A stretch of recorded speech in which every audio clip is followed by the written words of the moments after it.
Carl Osgood with EIR.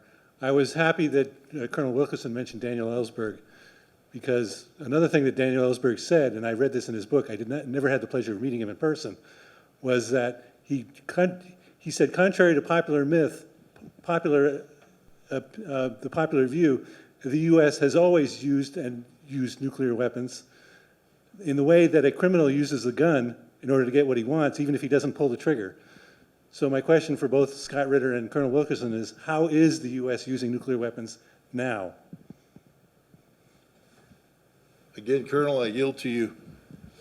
I say it's been some time since I was in government and associated with nuclear weapons in any direct way. But I would surmise that we are using them the way we have used them throughout the time of our possession of them, including having them first, as the film Oppenheimer made sort of a graphic presentation of. And Lindsey Graham has given new resonance to with his illusion of Hiroshima and Nagasaki with respect to Gaza. Lindsey has reached new crescendos of insanity, in my view, and I'm from the same state he is, South Carolina.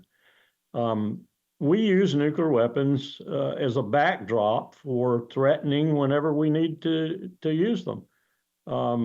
We talked about earlier the situation in the global South. Well, let's just look at what's happening with the rest of the world, is what I like to call it. Right now, according to the Office of Financial Assets Control, we have probably somewhere between 30 and 35 countries under draconian sanctions. We have a lot of individuals in addition to the countries under draconian sanctions.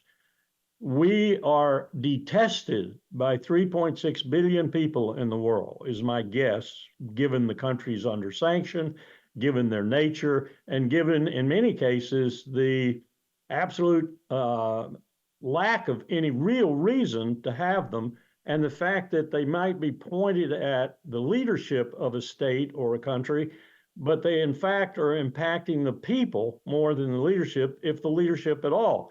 And so we have built up a body of people in the world that I estimate to be somewhere between a quarter and a third that hate our guts. Well, behind all of that, of course, is nuclear weapons. And we talked about this earlier, and Scott alluded to it. I'm a member of something called the All Volunteer Force Forum. As a matter of fact, I and General Dennis Leitch founded it several years ago. And one of the things we have been doing is taking a good hard look at the American military today. And what Scott said, I can amplify 1,000 times over. We are so broken within the American military that we couldn't mobilize for war if we tried.